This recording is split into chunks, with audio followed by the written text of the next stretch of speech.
In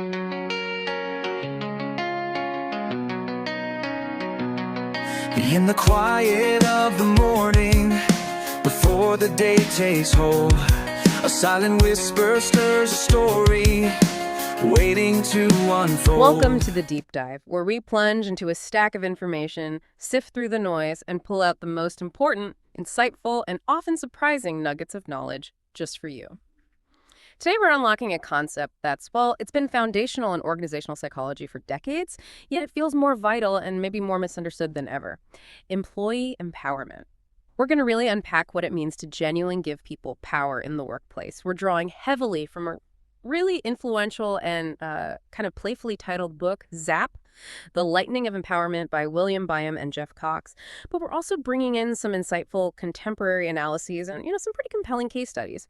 Our mission for this deep dive, it's for you to walk away with a rapid yet thorough understanding of how to foster an energized, innovative, and truly accountable environment, whether you're leading a massive team or maybe just navigating your own role. Yeah, and what's fascinating here is how the core ideas of Zapp, despite being published way back in 1988, they just resonate so profoundly with the complex challenges organizations are grappling with today. The book, it's presented as a kind of modern-day office fable, which is interesting. It takes this abstract concept, empowerment, and makes it incredibly accessible, sticky even. It tells this relatable story of Joe Mode, who's a supervisor struggling at the aptly named normal company. And he goes on this journey to understand how to unleash his team's dormant potential, their hidden power. Our sources show how this deceptively simple story have allowed countless organizations to adopt its principles for management training, which really proves its enduring power. It's more than just a theory. It's like a foundational text, an essential first chapter, maybe, in truly understanding how to move from those traditional, often frustrating management styles to something far more effective and, frankly, more human. Right. So if empowerment is a word we hear thrown around constantly today, often without real substance, maybe, the Zapp model offers this uniquely practical, almost behavioral science approach to what it truly means to give people power. So let's dive straight into the problem that Zapp aims to solve, because I imagine it's a scenario many of us, if we're honest, have found ourselves in. Have you ever felt like, just another cog in the wheel at work, or maybe you've observed a team that feels like they're just getting by, doing the bare minimum? Oh, yeah. That's the common frustrating scenario Joe Mode found himself in at normal company. Yeah. He saw employees who, well, they barely got excited about their work. Their main motivators seem to be paychecks, vacation days, the countdown to retirement, that kind of thing. It's a classic picture, isn't it? Almost archetypal of the unmotivated workplace. Joe observed this attitude that basically boiled down to don't do anything you don't have to do, then do as little as possible. He describes it vividly, like watching a videotape in slow motion all day until quitting time hit and boom, suddenly it was fast forward. Even Joe himself had to admit, he says, nobody takes any more responsibility than they have to. If the jobs don't get done, it's my problem, not theirs. He tried everything, pep talks, being nice, being stern, thought money was the key, but nothing seemed to stick for long. And the crucial insight here, which Zapp really drills home, is that this isn't about a few lazy individuals. It's systemic. It's demoralizing. Energy, instead of being generated, was actively being drained. Right, drain. And the book has this brilliant term for that energy drain, sapping. It's literally the taking of power. It's that feeling where your job feels like it belongs entirely to the company, and you're just there to follow orders, a mere extension of the machine. There's this profound lack of personal investment because, well, why invest if you don't feel like you own any piece of it? Precisely. When management operates under that belief that only they should think and employees are just there to do, it just inherently limits creativity, initiative, problem solving. This traditional model, rigid hierarchy, tight control, enforced uniformity. It's fundamentally inefficient, especially now, with modern business demands needing constant change, rapid adaptation. Our sources define sapping as, well, basically anything that makes employees lose their enthusiasm and their desire to excel. It's this insidious erosion of spirit. So what are those specific sapping factors? Because the book really lays them out in excruciating detail, and they feel incredibly familiar when you read them. They absolutely do, yeah. The sources list a whole host of common culprits. Think about the confusion that comes from unclear expectations, or just a pervasive lack of trust in leaders, or even that feeling that the system itself is kind of rigged against you, not feeling listened to when you speak up. That's a big one. Or encountering that suffocating bureaucratic red tape that just slows everything down. Classic sappers. And of course, micromanagement. Huge one. It's not just annoying, it directly communicates a lack of trust in someone's confidence, right? Absolutely. Or imagine a boss who constantly takes credit for your ideas. Ugh, massive sapper. Lack of recognition for successes, being treated like an interchangeable, meaningless cog. These all contribute significantly to that drain. Yeah, I think we've all felt that at some point, haven't we? That feeling of just being treated like a number, not a person. Exactly. And it goes further, like not having enough time or autonomy to solve problems. Or worse, maybe having someone constantly solve problems for you, which just implicitly says, I don't trust you to figure this out. Then there's the absence of clear feedback, so you never really know if you're succeeding or failing, or where you stand, or rigid rules and regulations that just stifle any glimmer of initiative. When you believe you can't make a real difference, or your job is simplified to the point it has no meaning, that's deeply sapping, and maybe most subtly destructive. Treating everyone exactly the same, like identical units, not individuals with unique talents. This uniform approach just erodes personal value. Ultimately, a profound lack of esteem and control actively saps people. It leads to that draining of enthusiasm, the desire to excel. You feel like your job is something totally separate from who you are, something you just endure. Wow, it sounds like a slow leak, just draining the very soul of an organization. So for you, our listener, think about it. Have you ever felt sapped in your own experience? The answer for many of us is probably a resounding, maybe even a painful yes. And it's not just about feeling bad. It directly impacts performance, doesn't it? It absolutely does. The sources are crystal clear on this. When an organization is sapped, productivity crawls. Innovation just dies. Talent walks out the door. It's a recipe for mediocrity at best. Okay, so if sapping feels like that slow drain on the soul, what's the jolt? The sudden energy surge that the book promises. This is where Zapp comes in the giving of power. It's described as the key to success for new ideas, new programs, creating a sudden, intense surge of motivation. It's that spark that transforms a merely functional, kind of tired team into one that's energized and truly invested. But what exactly is employee empowerment in the context of Zapp? Precisely. Employee empowerment, in essence, it's fundamentally about trusting people, trusting them to do the jobs you hired them to do.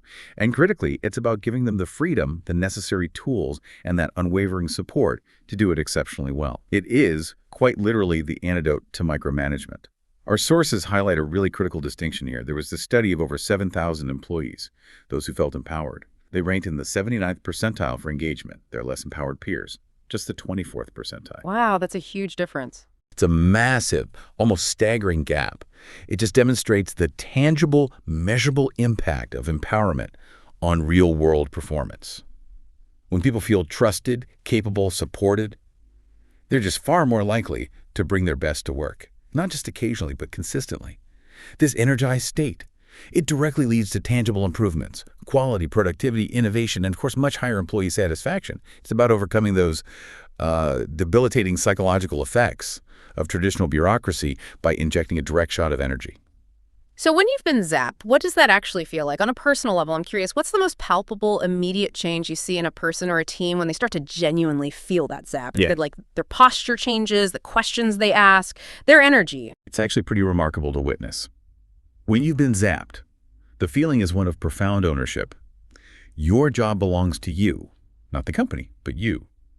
You feel truly responsible for outcomes, deeply confident in your abilities, and profoundly satisfied in your accomplishments. Your job counts for something. You know exactly where you stand in relation to the team's goals, the organization's goals. You have a genuine say in how things are done, and, crucially, a significant degree of control over your work. It's no longer just a task you perform. Your job becomes this integral, meaningful part of who you are. And the most palpable change, often it is a visible shift.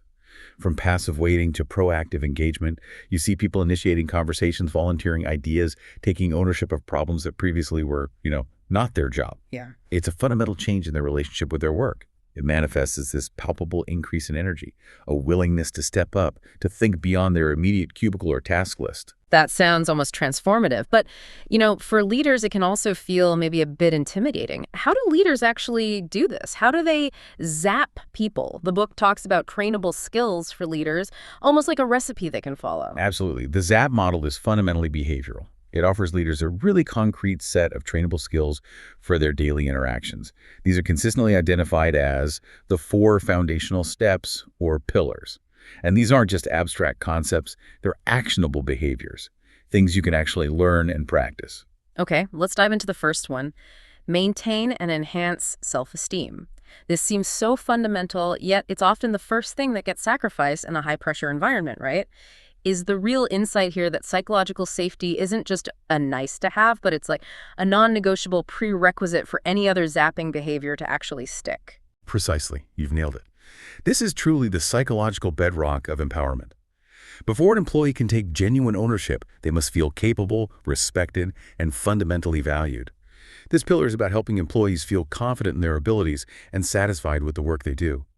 It addresses that fundamental human need for validation. The hidden insight, often missed by managers who think, tough love drives performance, is that you can't build capability on a shaky foundation of self-doubt. Zapp illustrates that without feeling fundamentally valued, employees just retreat. They become risk-averse, less innovative. It's the silent killer of initiative. The fable shows this through Joe Moe learning from Lucy Storm, who's a master of this skill. Lucy, even when there was a problem, she'd deliver feedback in a way that people still felt, if not great, at least okay about themselves. It's about complimenting specific, tangible actions, not just general niceness, making it clear that you truly see and appreciate their contribution and their competence. This builds that foundational confidence necessary for them to take on new responsibilities, take calculated risks. That makes so much sense. Feeling valued is the absolute starting point. Okay. What's the second pillar then, and how does it build on this foundation of self-esteem? The second pillar is listen and respond with empathy. Now, this isn't just about hearing words. It's about truly understanding employees' underlying needs and concerns, and crucially, not assuming you already know what they are. We often jump to conclusions, right? Active listening is key here. Letting people finish what they have to say, not interrupting them, and then repeating back a summary of what's been said, just to show you've genuinely understood their perspective. So what I'm hearing is insulate kind of thing. Right, confirming understanding. Exactly. And the empathy piece involves acknowledging their feelings. Even when you might have to deny a request or give difficult feedback. Joe Moe learns this by practicing phrases like, I sense that you are very frustrated, or I know this is tough for you. Yeah. Even if the request is ultimately denied, acknowledging their feelings provides this powerful zap because they feel heard, respected, considered. When people feel heard and believed, empowerment truly starts to take root. It builds trust and shows that their perspective genuinely matters. It fosters competence and self-determination by letting them articulate their thoughts. Okay, so we've got maintaining self-esteem and active, empathetic listening. What's the next crucial step in this recipe for Zapp? The third pillar is kind of a dual-pronged approach, and it's where collaboration really sparks.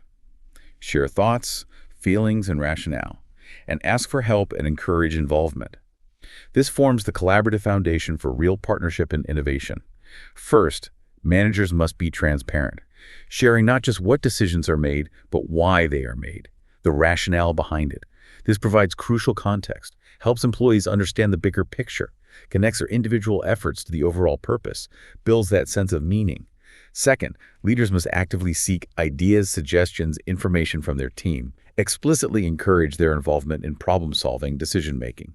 Think about Joe going to the person nearest the fire hose during a crisis and saying, we have a problem and I need your help. Simple, direct. Or Joe, asking his team why they were having problems, genuinely listening to their theories without immediately jumping in with his own solutions.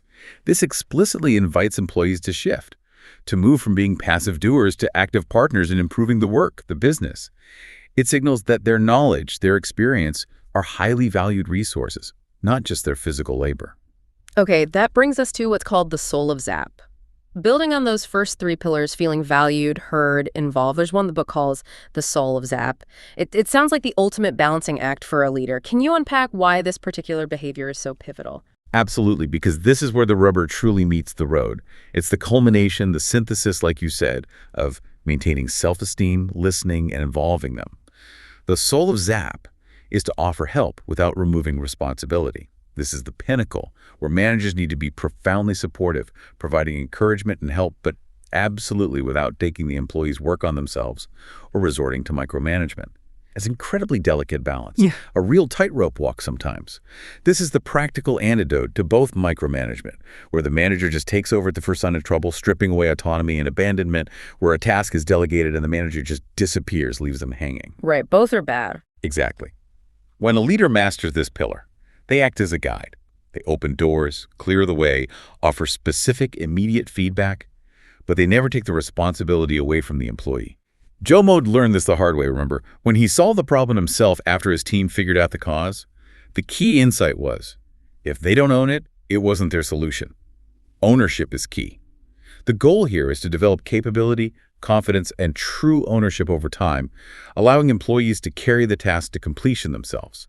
It's about building their muscles, not doing the push-ups for them. Okay, those 4 pillars lay out incredibly powerful individual behaviors a leader can adopt. But you mentioned earlier that these individual zapping behaviors, as impactful as they are, they need a supportive environment to truly flourish, almost like a greenhouse. What does that mean for an organization? How does that work?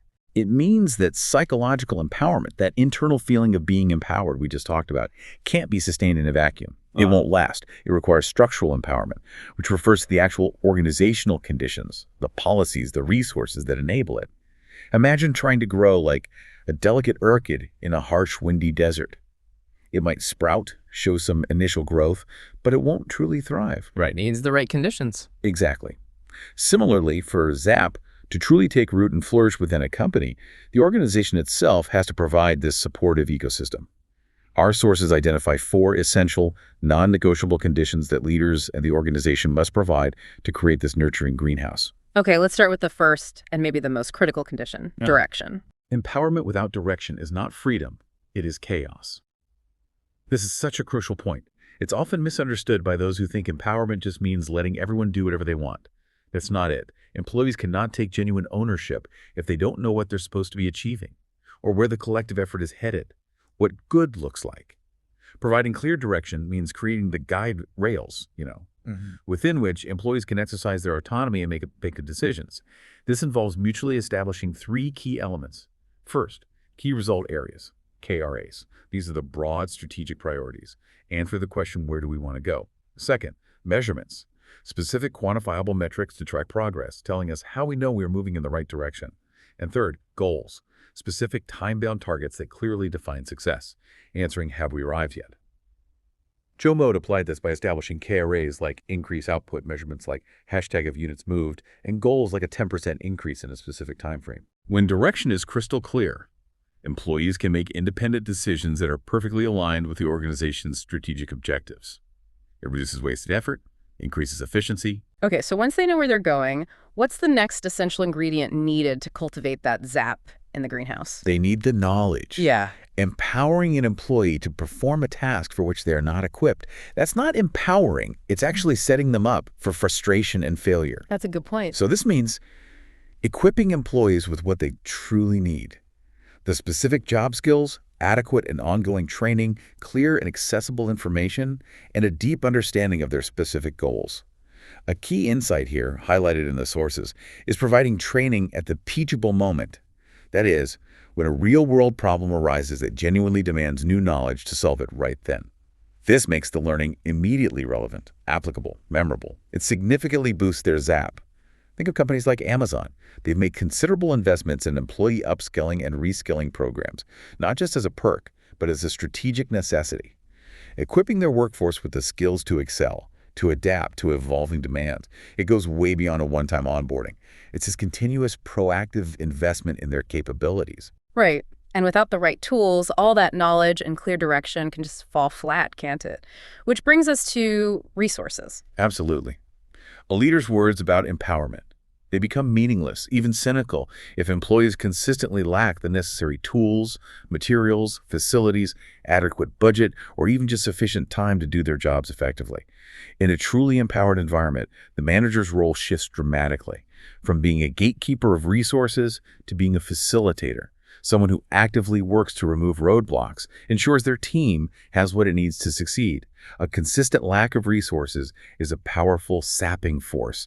It communicates to employees that their work isn't truly a priority, or maybe that the organization doesn't trust them to use resources wisely. It undermines any attempts at genuine empowerment. It's just frustrating to be told you're empowered, but then have your hands tied, Definitely. Finally, what's the crucial element that ties all of this together? The thing that allows the plant to truly flourish in this greenhouse environment? That would be support. Yeah.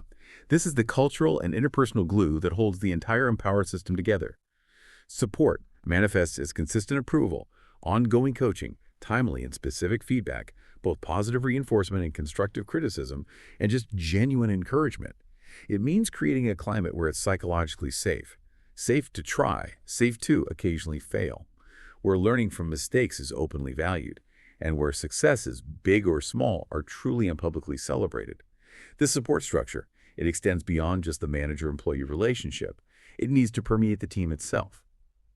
The book actually advocates for creating Zapp teams to spread empowerment throughout a group, allowing members to solve problems and make decisions collectively.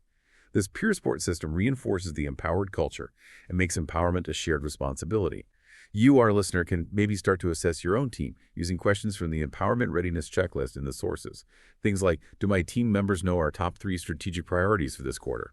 Is information shared freely, transparently? Does my team have the necessary tools and resources?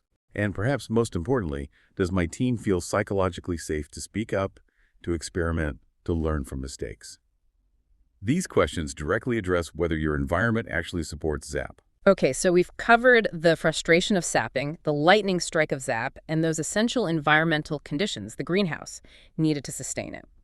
Now let's unpack this further. How do leaders actually put Zapp into motion? What are the practical, actionable strategies and concrete tools beyond just the philosophy? How do we do it? Right, this is where the rubber truly meets the road, and the Zapp model, particularly in those Joe Mode's notebook sections in the book, provides a really concrete set of tools for leaders to implement these ideas, like immediately. One of the most fundamental acts of empowering is delegation.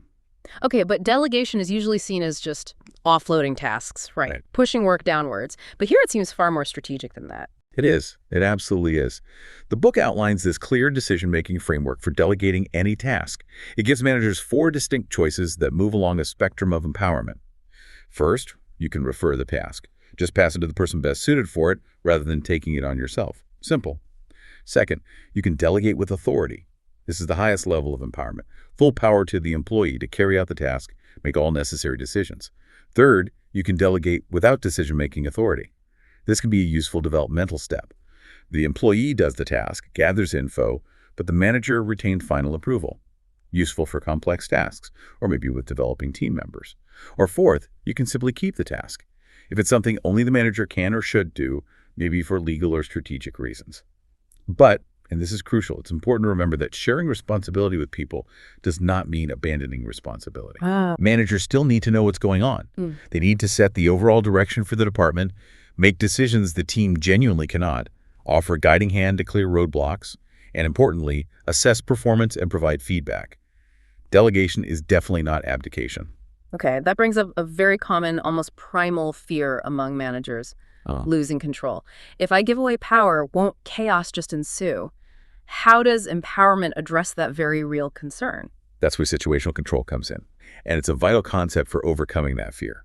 The book directly addresses this tension. Right. The tension between over-control, which is micromanagement, Right. and complete abandonment, which is essentially disappearing after delegating. Also bad. Exactly. Both are sapping to employees, as we discussed. Micromanagement is suffocating, while abandonment leaves employees feeling lost, unsupported. The solution is to apply a level of oversight that's appropriate. Appropriate to the specific situation, the task's importance, and crucially, the employee's experience level and their demonstrated competence. It's about finding that sweet spot, providing guidance and support without stifling initiative. For example, for a low-stakes, routine task with an experienced employee, delegate with authority is often appropriate. Minimal oversight, just clear expectations. But if it's a critical new project and a less experienced team member, you might use delegate without decision-making authority initially, with frequent structured check-ins emphasizing your support. The key is to constantly assess. Are they asking insightful questions? Are they self-correcting? Are they proactively communicating roadblocks? And crucially, as their confidence grows, you consciously reduce oversight, signal trust, allow them to zap themselves further. Your role shifts from constantly doing to strategically guiding, adjusting your approach dynamically. Okay. And how does a manager truly guide effectively without just, taking over the reins themselves when things get tricky? That's often achieved most powerfully through coaching for success. This is really a core mechanism of the soul of Zapp we talked about. The book provides this powerful, practical, 7-step process for teaching a new skill or process. It's fundamentally about providing support without removing responsibility. Those steps are: first, explain the purpose and importance of what you're teaching. Link it to the bigger picture. Second, explain the process itself. Clear, actionable steps. Third, show how it's done correctly. Demonstrate it yourself. Fourth, observe while the person practices the process. Resist that urge to jump in and fix it. That's the hard part. It is. Fifth, provide immediate and specific feedback. Reinforce success, coach for improvement right after their attempt. Sixth, express genuine confidence in the person's ability to be successful in the long run. Build them up. And finally, agree on clear follow-up actions and next steps. This approach emphasizes that people learn faster from successes than failures. And, critically, learning more about your job boosts your Zapp. It builds capability and confidence incrementally. It's not just about correcting mistakes after they happen. It transforms the learning process itself into an empowering one. Speaking of reinforcing success and building confidence, that leads us directly to the importance of recognition and feedback. This has got to be more than just saying good job, right? Oh, absolutely. Recognition is crucial. The book says, empowerment thrives on appreciation. It's the fuel that keeps the Zapp going. Frequent, specific recognition reinforces what great work looks like. It motivates people to keep showing up strong, to go the extra mile. It makes employees feel productive, feel a genuine sense of belonging, and actively encourages innovation because they know their efforts are seen and valued. The advice is simple, yet often overlooked. Don't be stingy with your thank yous. Joe Mode discovered that compliments focus specifically on work, how well they kept their area clean, how quickly they did a specific job, the quality of a report. That's what generated those flickers of lightning. This contrasts sharply with, vague general compliments or only doing it once a year in a review that lacks impact. Thoughtful, specific feedback, whether it's positive or developmental, provides clear direction for future actions. It helps employees understand exactly where they stand and how to level up their performance. It closes the loop, reinforces positive behavior. And finally, a big part of feeling empowered is being heard, having a voice, right? So accepting ideas and communicating vision must be absolutely vital. It's absolutely vital, the cornerstone of true involvement. Leaders must actively include employees in decision-making, in goal-setting processes, and genuinely be open to their ideas and input. The source states, not only can being receptive to new ideas help empower your employees, it can also open up your organization to great new ideas. Makes sense, right? When employees see their input visibly shape decisions, it builds immense trust. It reinforces that their voice truly matters. It transforms them from just order takers into real innovators. And equally important is clearly communicating the organization's overarching vision and how each person's daily work actually contributes to it. Empowering your employees with the knowledge that their contribution is making a difference that connects their daily tasks to a larger, meaningful purpose. Transforms them from mere cogs to vital, intentional contributors to the whole thing. Okay, we've talked a lot about individual empowerment and how a leader can cultivate that Zapp in their team members. But what happens when you scale this up? The book introduces the concept of Zapp teams, and here's where it gets really interesting because they say a Zapped team is more productive than a group of Zapped individuals. And how does that work? What are the benefits? That's a crucial distinction, And it's all about amplifying the collective energy. While individual zapping is powerful, forming Zapp teams multiplies that energy exponentially. These teams, when they're properly set up and supported, they lead to more effective, higher quality decisions, significantly increase productivity, and over time they become increasingly self-governing, working with less and less direct supervision. The idea is to spread Zapp through a collective unit, leveraging diverse perspectives and shared accountability. To boost a team's voltage, several strategies are recommended. They all build on the greenhouse conditions and leadership behaviors we've already discussed. First, establish a clear, compelling mission for the team. Then collaboratively create a team charter outlining how they'll operate, their internal norms, decision-making processes. Second, clearly define the limits of their empowerment. And equally important, how quickly they'll take on new responsibilities as they grow, manage expectations. Third, provide dedicated time and physical spaces for the team to meet, free from interruptions. Signals that their collaborative work is valued. Fourth, actively promote cross-training among members so they can exchange jobs, understand each other's roles, genuinely help one another, builds collective resilience. Fifth, provide both technical training at that teachable moment and crucial people skills, training for effective interaction, problem solving, decision making within the team. Sixth, give the team a genuine say in selecting new members. Fosters a sense of ownership over their own composition. And finally, gradually but consistently increase their Zapp, their scope of authority, their responsibility as they gain confidence and demonstrate competence. This can even extend to allowing members to lead meetings when their area of responsibility is being discussed. Wow. These empowered teams, they can take on surprisingly significant responsibilities. Not just job-related decisions like resolving complex customer problems, handling vendors, finding ways to improve quality, performing basic equipment maintenance, even selecting equipment. They can even manage a range of administrative tasks, like monitoring absenteeism, addressing performance issues among peers, scheduling vacations, and sometimes even selecting their own team leaders. It's a radical shift of authority and responsibility, making the team truly self-managing. This all sounds incredibly effective in theory, building this highly motivated, self-sufficient workforce. But how does this actually play out in the real world? Let's look at some fascinating case studies in empowerment, both the resounding successes and, frankly, some very important warnings. Indeed. These real-world examples really illustrate the full spectrum of approaches and the nuanced outcomes when these principles are put into practice. First, a classic success story that has become almost legendary. Nordstrom. Right. Synonymous with exceptional customer service, how does empowerment play into that reputation? Nordstrom exemplifies cultural empowerment, driven by an almost unparalleled level of trust and autonomy in their frontline employees. Their famously succinct employee handbook, which for years essentially boiled down to just one sentence: use good judgment in all situations. That was it. That was basically it. It's the ultimate act of delegation and empowerment. Employees are not given rigid scripts. Instead, they're encouraged to act like entrepreneurs, build their own business within the store.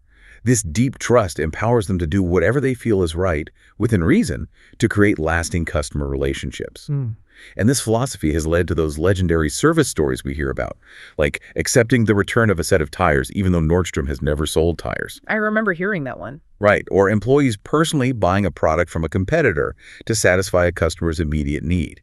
It's a powerful demonstration of how empowering individuals, rather than prescribing every single action, leads to extraordinary customer experiences and loyalty that's virtually impossible to replicate through rigid policies.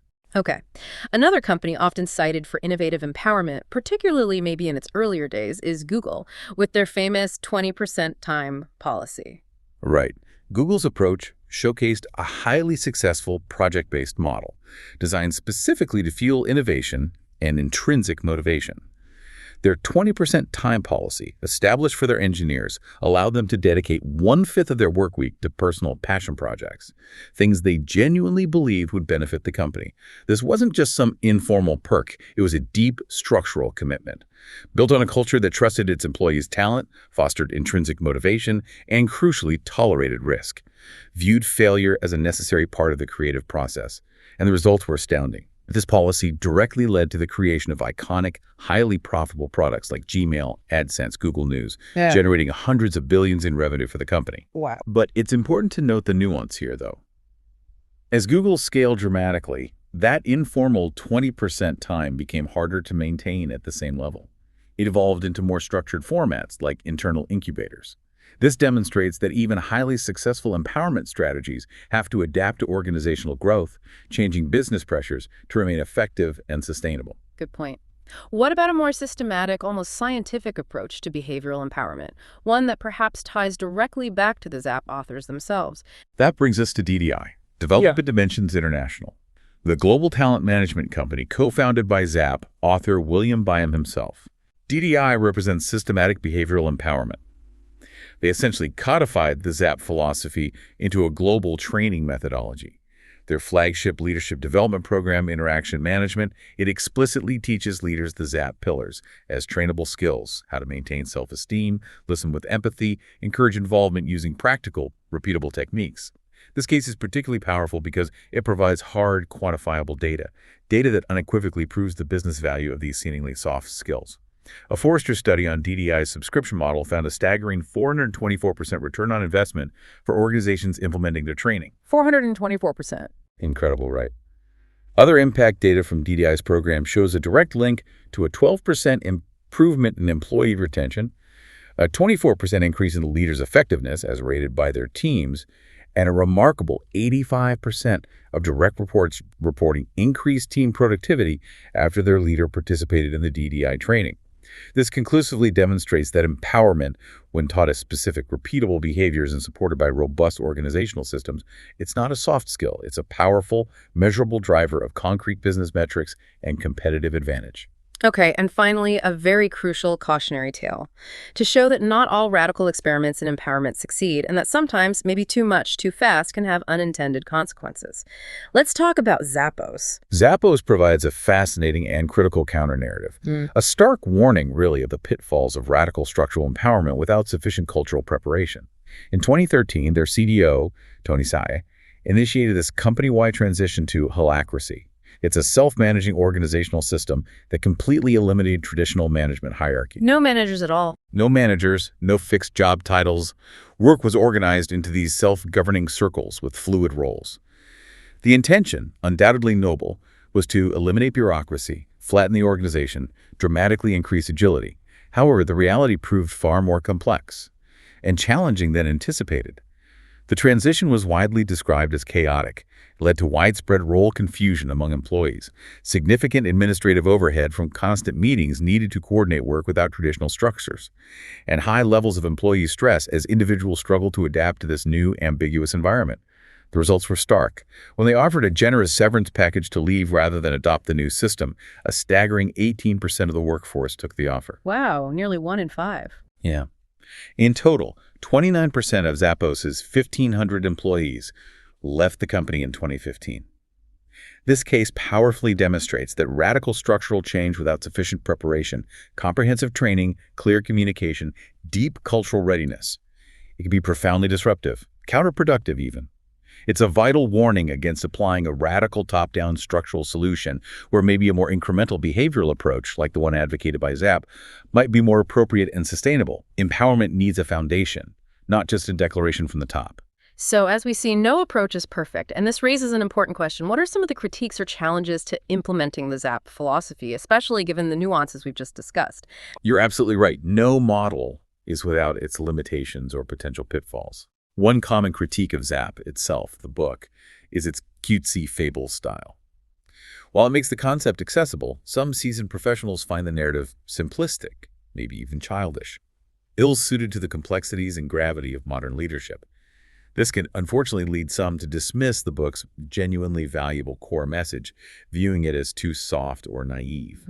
Another significant challenge, and one that often surprises managers, is employee reluctance. We kind of assume everyone wants more power, right? But some employees may not actually want to become empowered.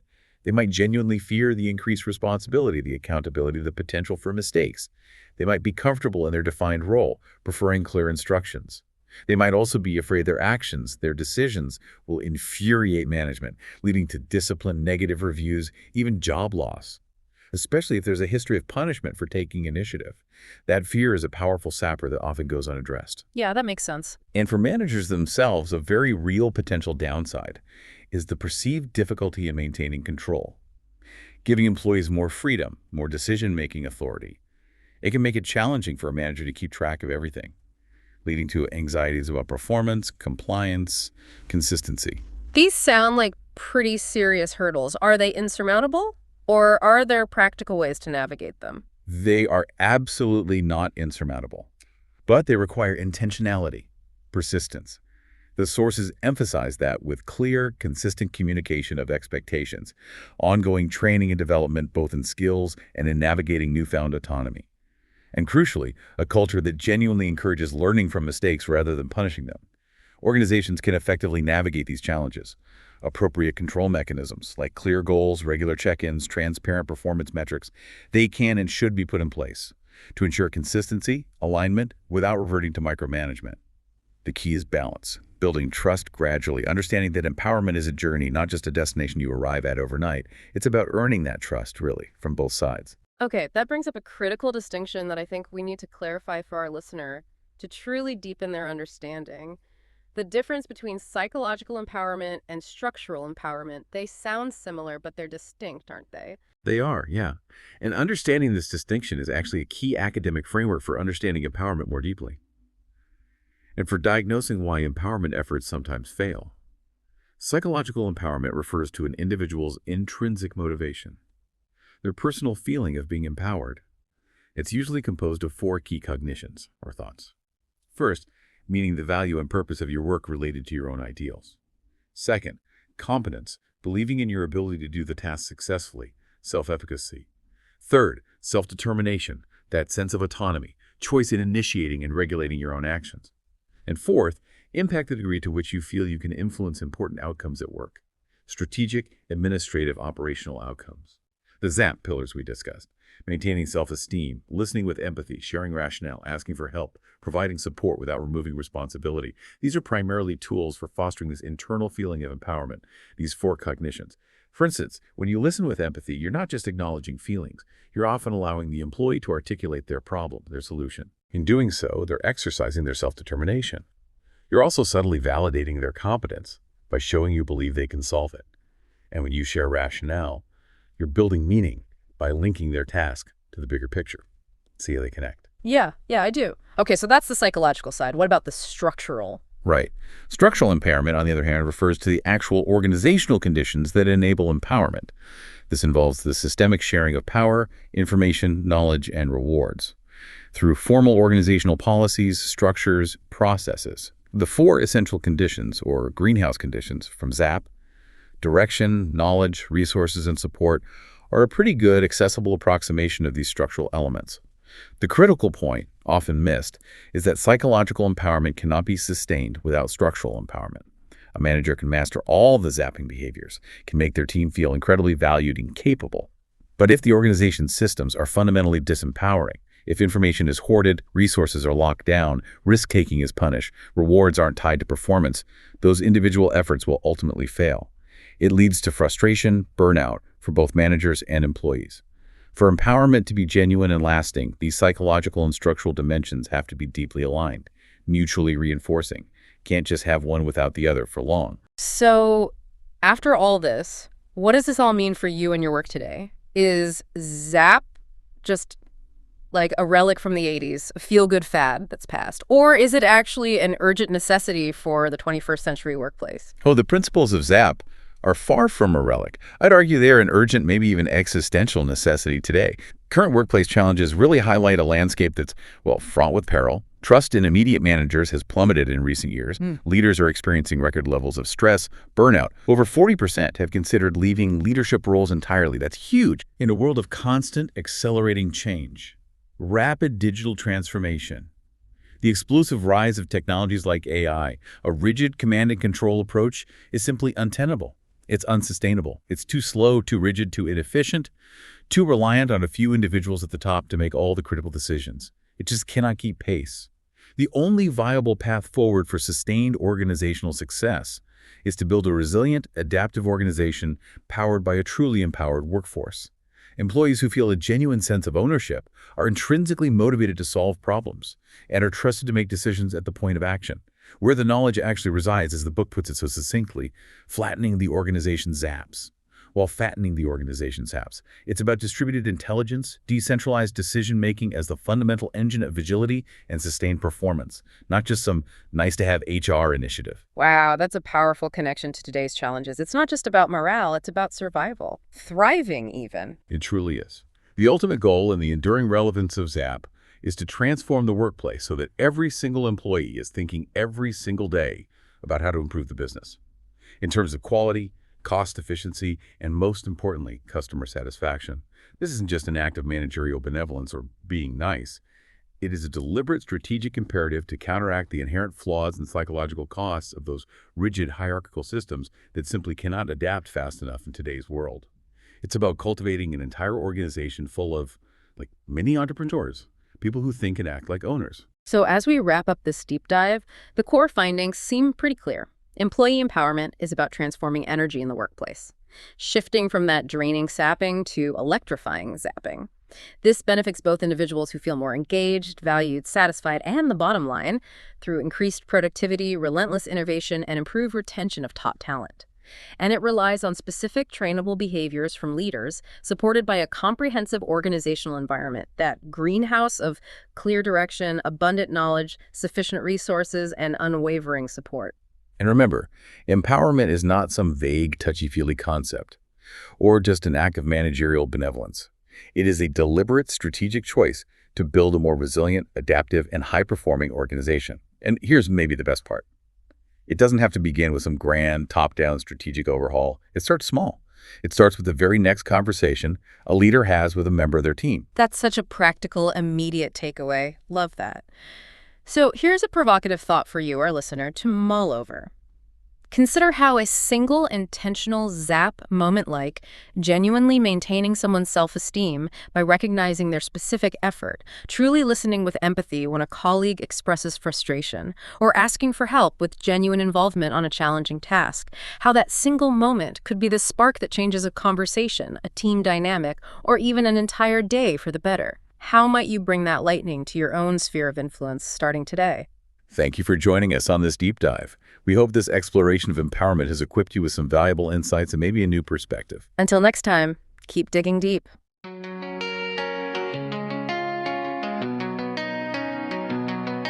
In the quiet of the morning, before the day takes hold, a silent whisper stirs a story, waiting to unfold.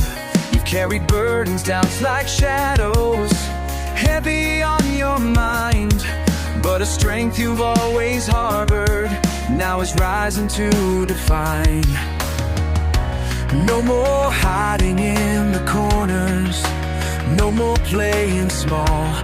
There's a purpose deeply calling. Hear it, stand up tall. Feel the tremor deep inside your soul. A sleeping giant ready to take control. Awaken vision, let your spirit rise and ignite. Be the beacon, lead them forward into the light.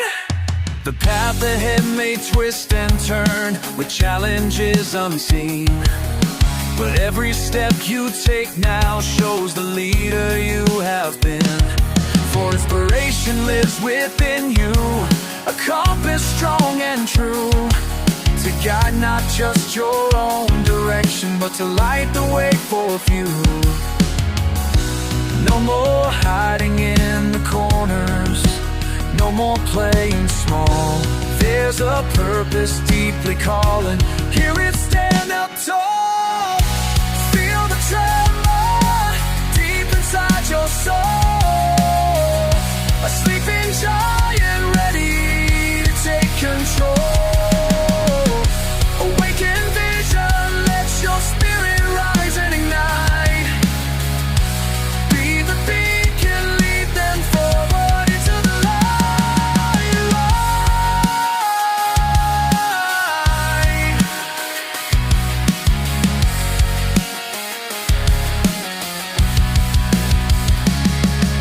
It's not about the crown you wear or titles you acquire.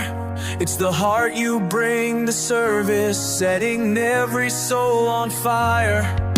With empathy and courage, a vision clear and bright, you don't just walk the journey, you illuminate the night. Feel the tremor deep inside your soul. A sleeping giant ready to take control. Awaken vision, let your spirit rise and ignite. Ignite the beacon, lead them forward into the light, into the light. The leader in you rising, guiding them forward into the light.